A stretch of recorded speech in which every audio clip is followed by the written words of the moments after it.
Direction les États-Unis, et plus précisément la Californie, pour découvrir le tremblement de terre qui prend la 6e place de notre classement.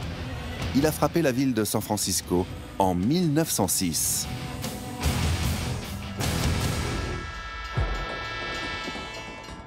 La Californie est réputée pour la faille de San Andreas qui s'étend sur toute sa longueur. Ici, on craint le fameux Big One, ce séisme censé un jour détruire les villes de Los Angeles et San Francisco et faire plonger une partie de la Californie dans le Pacifique. Les enfants de cette classe s'entraînent à se réfugier sous leur bureau pour se préparer au Big One. Si ce tremblement de terre arrivait, on sait que des bâtiments seraient détruits et que de nombreux habitants seraient privés d'eau.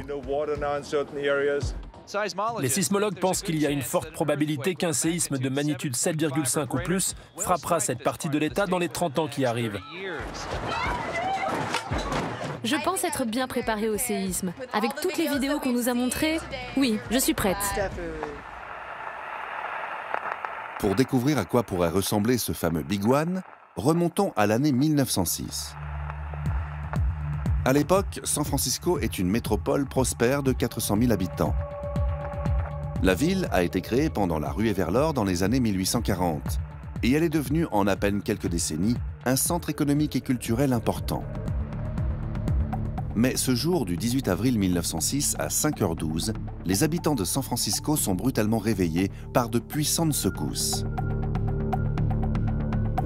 Moins d'une minute plus tard, un séisme de magnitude 7,9 frappe la ville. Les secousses vont durer près d'une minute.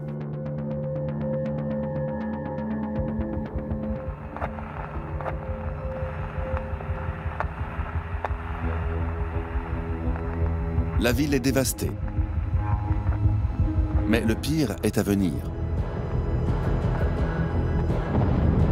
Le tremblement de terre provoque la rupture des conduites de gaz et d'eau partout dans la ville.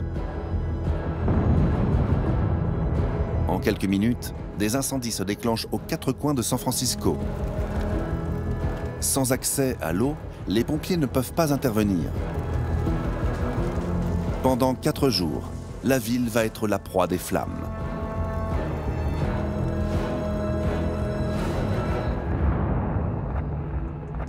Le bilan de la catastrophe est terrible. Plus de 80% de San Francisco a été dévasté. 3000 personnes ont perdu la vie et des centaines de milliers sont sans abri. Mais malgré le drame, les habitants décideront de garder espoir. Ils en sont convaincus, San Francisco renaîtra un jour de ses cendres. On sait aujourd'hui que l'avenir leur a donné raison. Depuis, la Californie a tremblé à plusieurs reprises. Ces événements ont provoqué des milliards de dollars de dégâts et fait des centaines de victimes. Mais aucun n'a atteint la puissance du terrible séisme de 1906 qui a frappé San Francisco. Pour le moment.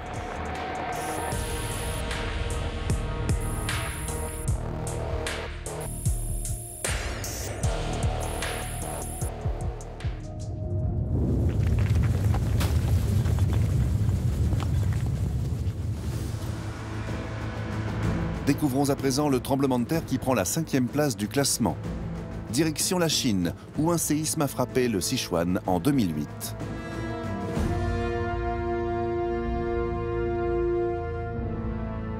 La Chine comporte de nombreuses lignes de failles sur son territoire. 15 d'entre elles sont même situées sous sa capitale, Pékin, appelée aussi Beijing. Situées au milieu de la plaque eurasienne, ces failles pour la plupart ne représentent pas un danger permanent, mais elles sont très actives. Le pays connaît en moyenne plus de 50 secousses par an. Lorsqu'un séisme de grande ampleur frappe l'une des régions les plus densément peuplées de Chine, les conséquences sont dramatiques. C'est justement ce qui s'est produit le 12 mai 2008 à 14h28.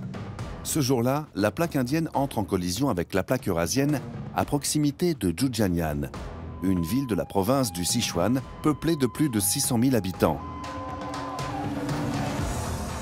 Le phénomène provoque un séisme de magnitude 7,9 qui fait trembler la terre pendant 2 minutes. La puissance des secousses est telle qu'elles seront ressenties dans la ville de Shanghai, située plus de 1600 km à l'est de l'épicentre. La collision souterraine entre les 2 plaques tectoniques est si violente que dans certains endroits, le sol s'est élevé de 9 mètres d'un seul coup. Les villes de la région se sont retrouvées à l'état de ruine en un instant. Pour les habitants, les conséquences sont dramatiques. 80% des bâtiments de la province du Sichuan sont rasés. Plus de 12 millions d'animaux tués, 5 millions de maisons complètement détruites et près de 6 millions gravement endommagés. Le bilan humain est catastrophique. Des dizaines de milliers de personnes sont tuées, près de 400 000 sont blessés et près de 10 millions se retrouvent sans abri. Les suites du séisme vont apporter encore plus de chaos et de destruction. Près de 200 000 glissements de terrain vont se déclencher et ensevelir des milliers de maisons supplémentaires. Certains vont même bloquer les cours d'eau et créer des barrages naturels. Un phénomène fréquent lors de tremblements de terre qui entraîne la naissance de nouveaux lacs. Plus de 800 d'entre eux vont apparaître dans les minutes qui vont suivre le séisme. Mais tous ne résisteront pas. Sous le poids de l'eau, certains de ces barrages vont céder et les lacs se vider d'un seul coup, laissant des torrents d'eau se déverser sur les populations, provoquant la mort de 30 000 personnes supplémentaires. Un chaos indescriptible qui s'étend sur 110 000 km², une zone presque aussi grande que l'Angleterre.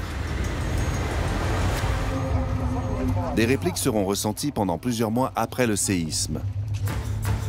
Les autorités chinoises tenteront par tous les moyens de nettoyer les décombres et protéger la population de nouveaux effondrements. Une chose était sûre, la reconstruction allait être un défi monumental.